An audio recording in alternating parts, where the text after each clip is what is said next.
I'm 33, I'm unmarried, which is not a problem. Very happy. I can't believe I made it so far. But the only problem is that I live with my parents. So 33, unmarried Indian parents, bro, every day is a gift. Just to see their faces. The look of disappointment. Every day. It's like nowadays my dad randomly looks at me and does this. And I'm like, Dad, I said, good morning, Dad. It's so bad. Dude, they hate me so much. It's like living with two roommates who don't like you. Like any room I come out of, I see them bitching about me. Like my own house is my big boss. My own mother wants to eliminate me out of the house. And here's the thing. I understand, like both my parents want me to get married, okay? Mom and dad. And my dad, I understand why. Because I saw his marriage. It was so awesome. He really had good time. No wonder he's saying. I'm surprised at my mother. Because I saw her marriage. Very lukewarm. Looked like India versus Zimbabwe. Only one person was winning. Dude, this is a true story, okay? When my mom married my dad, he told her that he had 2 plots of land. Which he obviously lied. But after marriage, he used her jewels to buy 2 plots of land. This guy looked at her like a capital investment. And that's not even that intense. I'll give you another one. My mom is a vegetarian. And my father is a non-vegetarian. And this was an arranged marriage. So I asked my mom, how did this happen? How did you as a vegetarian agree to marry a non-veg guy? To which my mother replied, oh, that's because that guy never told us that he's non-vegetarian. Yeah, my dad lied. Dude, my dad treated this like an HR interview. Whatever they ask, say yes. They're like, are you a vegetarian? Of course. Sambar for life. And this is like 80s, right? This is not like now. Now if you see a vegetarian cow, like veg and non-veg cow is not a big deal. But this was like the 80s in a remote village in Tamil Nadu. Veg and non-veg was like India, Pakistan. They never even mingled together. It's true, my mother, not just a vegetarian family. She grew up in a vegetarian village. Everybody she knew was a vegetarian. Dude, every animal in that village died of natural causes. It's like the Neverland for animals. I have been to our village. Chickens are cocky. I've seen a bunch of chickens look at me like, what's up? Not here. My mom got married to this guy, and in Tamil tradition, when you get married, 3 days you have to stay at the bride's house to finish the deal. That first night and stuff. And then you go to the groom's house. And when my mom went there, to day 1 they were cooking chicken. Yeah, they were cooking chicken because she was coming. To welcome a vegetarian, they prepared a non-veg dish. Dude, at that moment you have to understand, my mother's marriage was nothing but a glorified prank. My dad just took her home and is like, gotcha. Oh, you're screwed. My mother saw that, okay, she was so traumatized. After like 10 days or something, she ran away. Yeah, she ran away and she came back to my grandpa's house and she was like, yo, they are cooking chicken there. You couldn't check? And my grandpa was so angry. But he was angry like a vegetarian. Even his anger didn't have protein. He looked at us like, how could they lie? How could they do this? Dude, his rage had B12 deficiency. But after all the anger and frustration, what he told my mother, okay, fine, we'll be careful with your siblings, but now you go. You go back. Yeah, my grandpa had a very strict policy. Product once sold will not be taken back. If my mom was an Amazon return option was not available. Yeah, and my mother had to come and live with my father's family, dude. But that's why so much respect for this lady, dude. You know why? Because she didn't give up. She played dirty. Yeah, I asked her, Ma, how did you survive this? In-laws hate you, dad was not supportive. How did you survive? And she's like, yeah, and it was pretty bad for like a couple of years. But then I figured out what I had to do. I was like, what? I figured out that I had to separate your dad from the family. And I was like, huh? Yeah, they were too strong as a unit. I had to divide and rule. And I looked at her like, what is this East India Company strategy, Ma? Did you learn this from the Britishers? What the What do you mean by divide and rule? How did you do that? So apparently my father was in the army. So every 3 years you'd get transferred to a different location. And my mom would travel with him. So a lot of away time from the family. And that's where she started playing her game. You know what she did? She started learning how to cook chicken. She started making better chicken than anyone in that entire family. She basically beat them at their own game.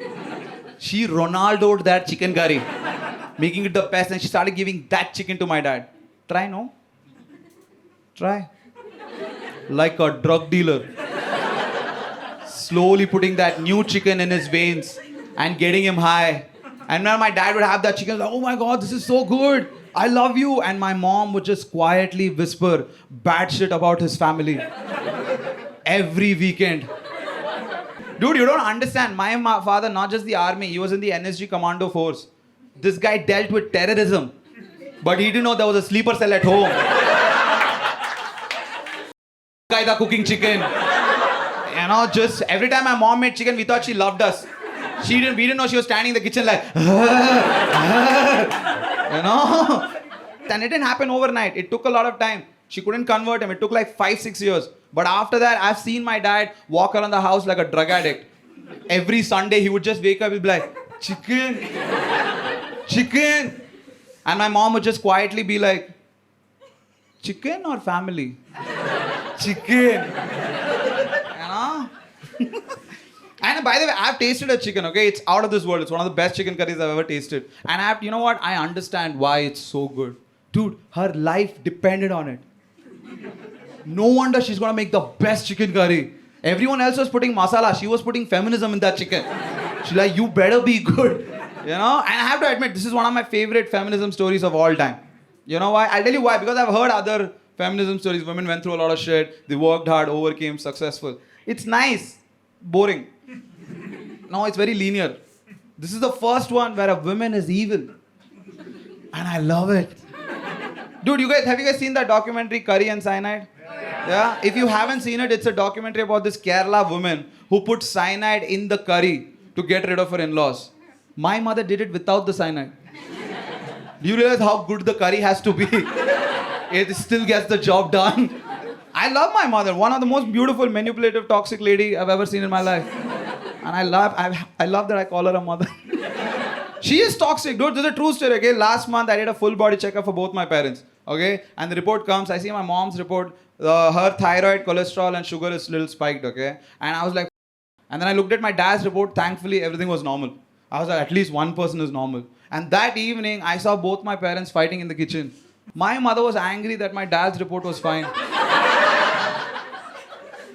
She was like, do you have any plans after I leave? Why is your report fine?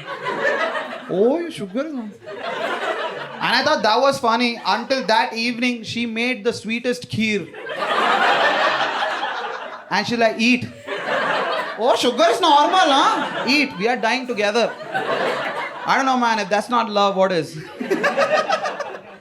I love my mom. The thing is about, see, here's the thing. I'm not against marriage, okay? I just don't know how to tell my mother these things. Like, whenever she thinks about my wife, she always thinks someone has a lot of character, someone a lot of personality. I don't know how to tell her that I am shallow. You know? Oh yeah, everyone's very enough. You guys. I only look for personality. No, I just don't know how to tell my mother that I want a hot chick without sounding like a dog. You know? And I know whenever I say that, a lot of women look at me like, oh, have you seen yourself in the mirror? I have. I still want. There's a thing called greed, guys. I don't care, dude. I swear to God, this was my dream when I was a kid, okay? This is my dream. I wanted to make a lot of money and then marry a Bollywood heroine. Yeah, that was my dream. Yeah. It was, look at me with all the judgment. Dude, my dream was I will make, like for example, I'll tell you why that dream felt plausible at that time. Because when I was growing up, there were some heroines in Bollywood who did not marry at the peak of their career. They waited until the end of their career. And then they married a rich and ugly guy.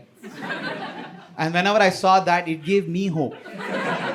I am like, Anand, it's not your face. It's your bank account. Honestly, tell me, when you saw Sridevi stand next to Boni Kapoor, you thought that was love? Have you seen Boni Kapoor? The guy doesn't even put effort. Like for photograph, full tummy. Just like standing next to one of the hottest chicks. I have seen Sridevi trying to side hug him. And her hands will go and disappear. Never to be seen from the other end. Just this great wall of tummy. And whenever I saw that couple, I'm like, dude, that's true love. And that's how I motivated myself. Anand, work hard. Become a millionaire. Aisha Takia is waiting for you. You guys don't know Aisha Takia? Yes, see? They're two creeps like me. And also one of the most deadpan face. Do you know Aisha Takia? Tarzan.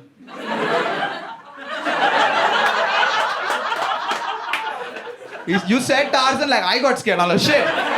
This guy's jerked off 3 times for sure. Dude, if you've not watched Tarzan, it's a movie about a car. I don't even remember the color of the car. That's how hot she is. You know, I want to get Aisha. And now Bollywood is changing. Have you noticed? Every heroine is marrying heroes. Notice that? Alia Ranbir, Kiara Siddharth. I don't like that. Who gave you permission? Did you check with us? Dude, why is Bollywood becoming a better place? Where are the gold diggers? I was digging for gold because there were gold diggers. Now I have no purpose.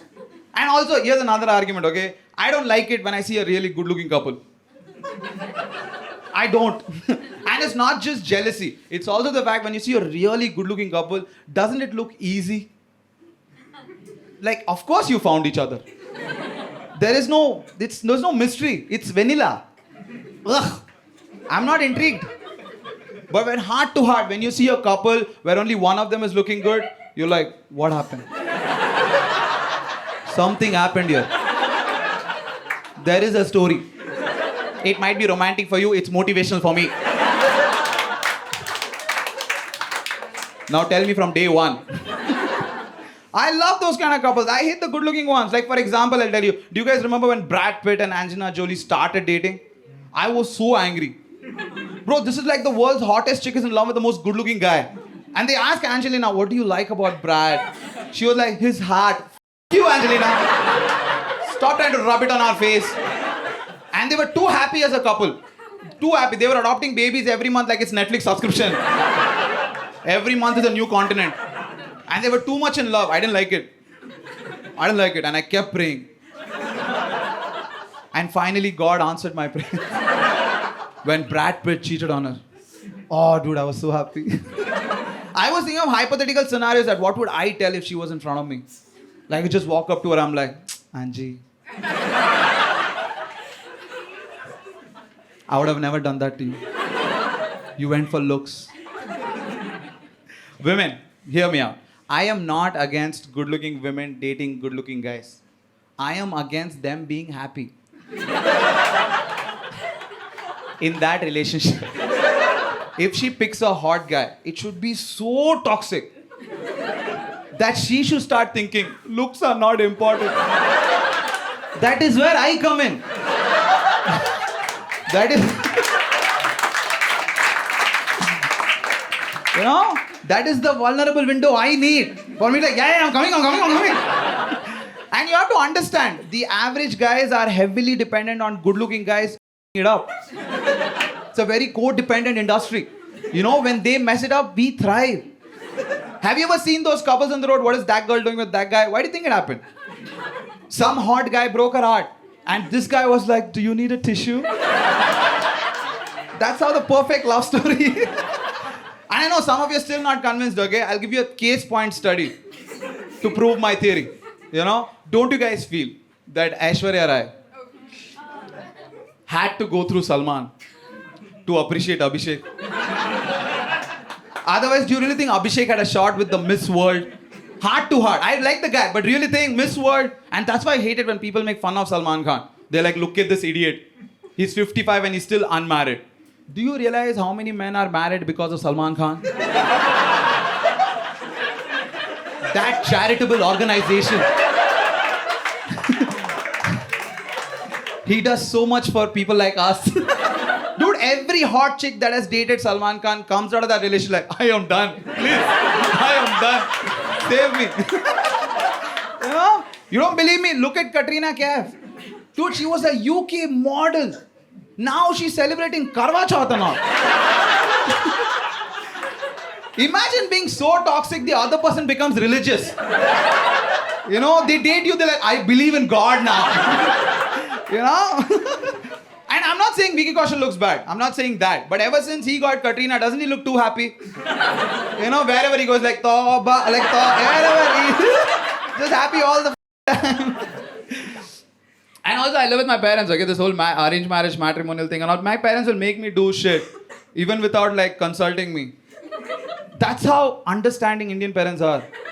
They understand that you will understand. That's so thoughtful. This is a genuine thing my dad came and told me 6 months ago, okay? I like, Anand, we are going to go see a girl for you. It's an arranged marriage proposal meeting in a village.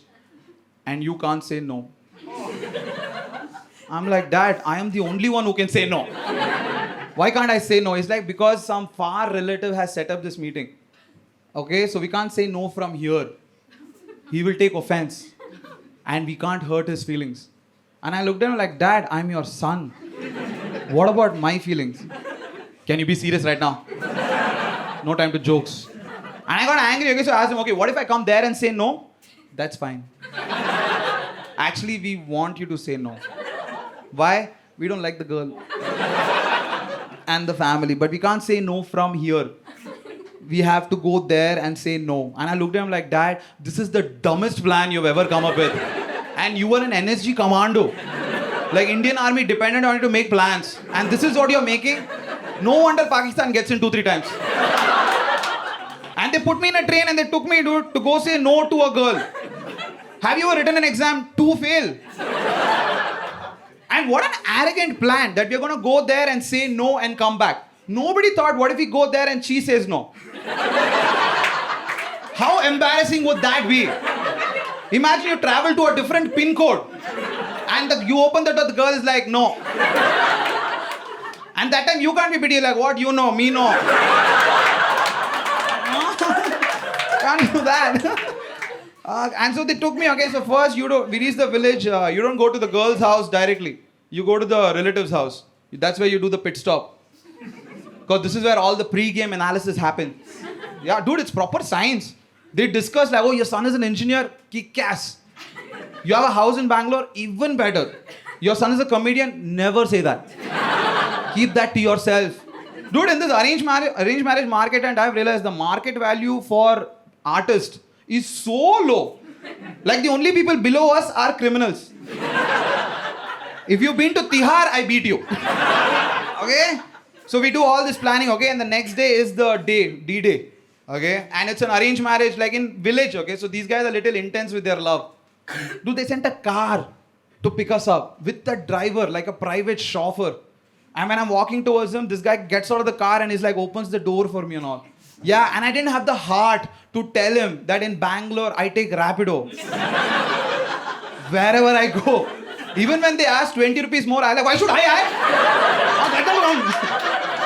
I am that guy. And I didn't want to say anything. So I was like, you know what, just dude, Anand, go sit in the back. Don't say anything. I just go sit. My mom is sitting next to me. And my dad sits in the front. And the driver is not taking the car. He's not starting. So my dad got angry. He's like, what are you waiting for? Let's leave, no? And the driver hesitantly replies. He's like, no, sir. I've been instructed that the groom has to sit in the front. Yeah, and I'm like, what? What? Dude, I didn't want to sit in the front. I didn't. But to see that look on my dad's face, poetic. Dude, this guy's the head of the family for 40 years. Every trip we take, he sits in the front. That is his position. Indian Army officer. Who is he losing to? A comedian.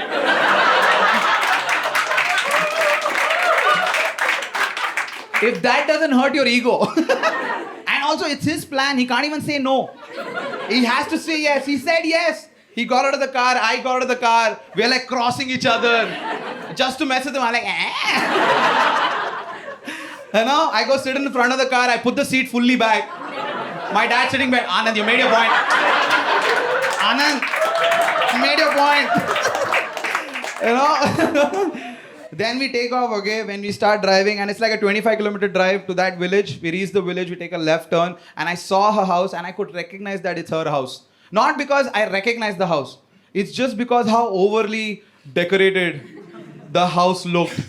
It was so decorated that I got little scared. Like I asked my mom, this is a meeting only, right? I have read about this only in papers. I don't want to get out of the car. And then one guy can't twist my arm like, sir, please listen to me, sir. No, sir. Coming back to Bengaluru with a wife who I don't even know the name. So we're like, it's too much like flowers, lights are hanging. I get out of the car, one lady comes with the aarti and all. Dude, this is the most Bollywood thing I ever saw. Like on this side of the house, there were like some 10-15 girls standing randomly. And their only job is, whenever I look at them, they'll start giggling. It's like someone paid and planted. I shook hands, I look up. And then one girl ran upstairs. I'm like, what is going on over here? I open the door for me, I keep my feet. I am not even making this shit up. One person threw rose petals. Rose petals. I asked him, is this a Thai spa? Are you running a shady business? Imagine I go inside, on the table there is one towel swan looking at me. And one guy like, sir, remove your clothes. We will convince you. So I go sit on the sofa. My parents are sitting here and her parents are sitting on the other side of the sofa, and we started talking, and I started talking to the girl's father. Oh my God. I know it was a village. I thought he would be backward, but I didn't know he was this backward. Yeah. Dude, have you ever spoken to a human being and felt like this is the first version of the app you're using? None of the bugs are fixed. Still in beta testing. Should never roll it out to the public. Dude, this guy was so sexy. Like I said, good morning. He said she cooks really well. I'm like, uncle, be subtle. Yeah, he was pretty sexist, but you know what, dude? God punished him. Yeah, 6 daughters. 6. It's like his Y chromosome didn't even try. It was only XXXXX. I wanted to tell him, sir, your penis is a feminist. You don't, but he believes. He believes in women. But he was very desperate though to like make a sale and all. Very desperate. Yeah. Thank you. He was, how desperate he was? Like when he was talking to me, he was like casually dropping offers in the middle of our conversation. He was like, beta, do you want one more dosa? Please have one more dosa. Swift desire. Color of your choice. And I'm just like, what? I'm shocked, but I didn't stop him. Like, I want to see how far he'll go. Women, I am against dowry. But you want to know your market value, right? What's the current rate going on? Oh man, and then we start talking, and then finally the moment arrives, okay? The girl comes out of the kitchen with a coffee tray and then like coffee cups and all. She comes and keeps the coffee mugs, says like, wanna come? And then looks at us. Are you like explaining all the jokes to him? Every ritual she's like, no, in our family we do that.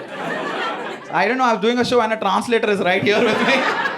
And I know even that guy's like, I don't need to know anything. Just watch the goddamn comedy. Are you like new dating or something? Are you guys dating? Just hinge. Oh my God. Could you be more dismissive, ma'am? I was bored. I didn't want to pay for coffee. Is this your first meeting? Oh, thank you for choosing me. I could ruin your evening, right?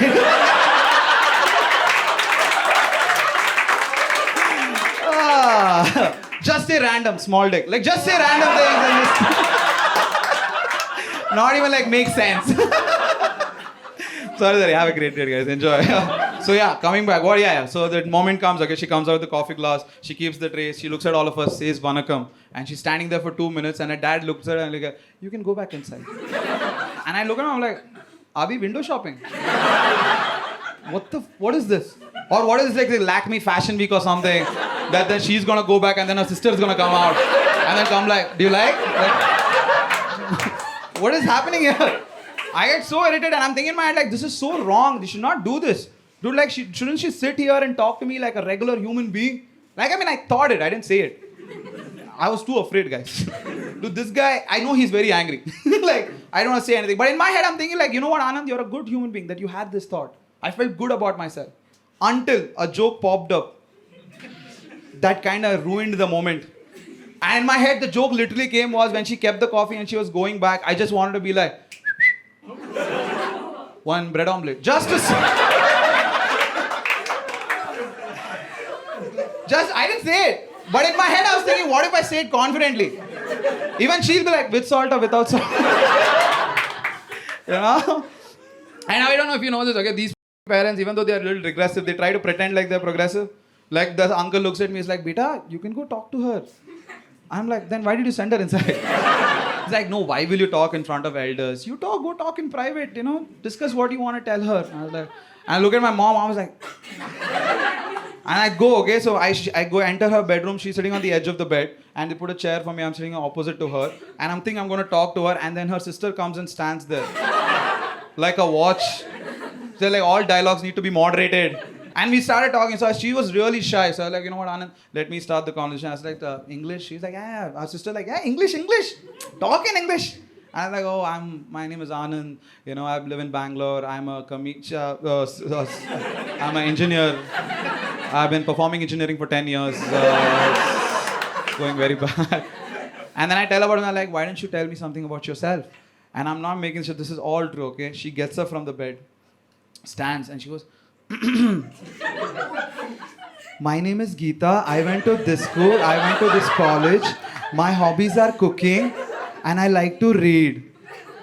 And as soon as she finished talking, her sister starts clapping. I like, is this a fancy dress competition? Have you become as a bride? And I didn't know how to react, so I just... And I come out to the hall, okay, my mom's looking at me, she's like, huh? And I was like, just like... And we go sit there, I'm telling Ma, let's leave, let's say no and leave, I don't want to be here anymore. And I didn't know this, that in these things, you don't say yes or no then and there. You always tell, we will go back home, discuss, and then we will give you a reply. I did not know this. I was like, whatever, we are going to go back to Bangalore and then say no. So we leave, okay? I'm coming back to Bangalore. I'm thinking it's a no, dude. I'm like living my life. 2 days later, I'm like, Ma, have you said no? And my mom is like, no. And I'm like, I don't like that no. What the hell is that no? It's like, no, I like the family. I like the girl. I'm like, no. She's like, no, she's nice. She'll be understanding. You have no idea. We are grown-ups. We know what is better for you. All that's what they said, okay? And then she's asking me, give me one good reason. Why do you want to say no? Give me one good reason. And I'm thinking in my head, like, what will I tell Aisha Takya? She's been waiting for me for so many years. I can't just say no to her. And mom was like, no, it's a yes for a month. I'm going to call them and tell yes. I'm like, no. And then 2 days later, we get a call from them. And my mom is saying, oh my God, they're going to expect a reply now. I have to say something. My mom picks up the call and they say no. They say no. And first, I was very happy that they said no. And then I was like, why are you saying no? I mean, I want to say no, but why are you saying no? Like, dude, they were offering Swift Desire and all. Why would they say no? And it's full confusion. Okay, for 1 month, me and my mom, dad were like, what happened? I don't know why they said no. And then 1 month later, we found out why they said no. For this, I have to give you like a little bit backup history, okay? In 2015, I wanted to join the Defense Forces. Thank you. I just wanted to join. I wanted to join and I cleared the interview, but I got medically rejected. Because not because of height. All of you immediately looked down to value. It's not because of height. It was because of something called as a horseshoe kidney. Okay, it's something where a kidney is like conjointed at the bottom. Basically, I don't have 2 kidneys. I have 1 big ass kidney. Like my kidneys are doing the Karan Arjun pose at the bottom. Okay, it's like that. And it's a medical rejection in the Indian Army. Okay, so I come back. I want to join the Defense Forces. And then after 1 year, I told my dad that I want to become a stand-up comedian. He's like, what happened? From Indian Army to stand-up comedy. It's a very big spectrum.